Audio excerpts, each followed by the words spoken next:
টাকা তোলার সময় এটিএম মেশিনে কার্ড আটকে গেলে কি করবেন? কেনই বা কার্ড আটকে যায়?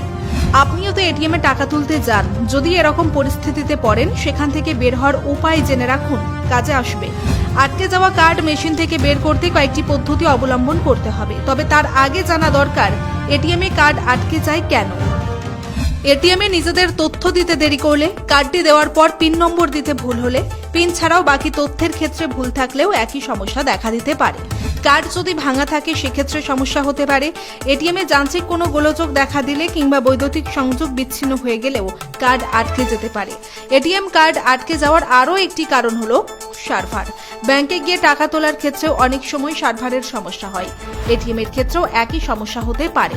সার্ভারের গতি কম থাকলেও এটিএম এ আটকে যেতে পারে কার্ড। টাকা তোলার সময়ে কার্ড আটকে গেলে দ্রুত জরুরি সেবার নম্বরে কল করে এ বিষয়ে জানান ও আপনার সব লেনদেন বন্ধ করতে বলুন। আপনার যে ব্যাংকে অ্যাকাউন্ট আছে, যদি সেই ব্যাংকেরই এটিএম হয় তাহলে খুব সহজেই ক্যাপচার করা কার্ডটি ফিরে পাবেন। তবে অন্য ব্যাংকের এটিএম এ কার্ড আটকে গেলে সেটি ফিরে পাওয়ার সম্ভাবনা খুবই কম। না পেলে নিজের ব্যাংক থেকে নতুন কার্ড নেওয়ার জন্য আবেদন করতে হবে। অনেক সময় এটিএম এ সার্ভার ডাউন থাকার কারণে লেনদেন ধীর হয়। সব প্রক্রিয়া শেষ করার পর যদি কার্ড আটকে যায়, তখনই এটিএম বুথ থেকে বের হয়ে যাবেন না। সেখানে কিছুক্ষণ অপেক্ষা করুন।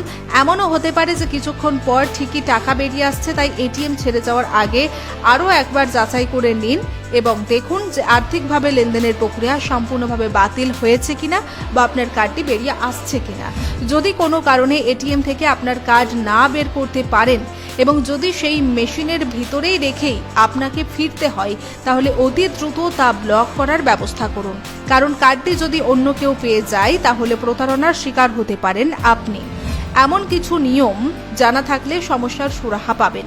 মেশিনের ভিতরে কার্ড আটকে গেলে তা টানাটানি করবেন না। স্ক্রিনে ক্যান্সেল বিকল্পটিতে ক্লিক করুন। অনেক ক্ষেত্রেই ক্যান্সেল বিকল্পটি বেছে নিলে সেই লেনদেন বাতিল হয়ে যায় এবং তাতে কার্ড বেরিয়ে আসতে পারে। তবে যদি এতেও কাজ না করে তাহলে স্থানীয় ব্রাঞ্চ ও ব্যাংকের কাস্টমার কেয়ার নম্বরে ফোন করুন। কিয়স্কেই সেই নম্বর লেখা থাকে এবং সেখানকার প্রতিনিধিরা এই সমস্যার সমাধান করে দেবেন নিশ্চয়ই। ব্যাংকের সঙ্গে অবশ্যই যোগাযোগ করুন। প্রথমেই আপনার যে ব্যাংকে অ্যাকাউন্ট খোলা সেই ব্যাংকের গ্রাহক পরিষেবার ফোন নম্বরে ফোন করে সমস্যার কথা খুলে বলুন। কোন স্থানের এটিএম মেশিনে এই ঘটনা ঘটেছে তা আগে জানানো প্রয়োজন।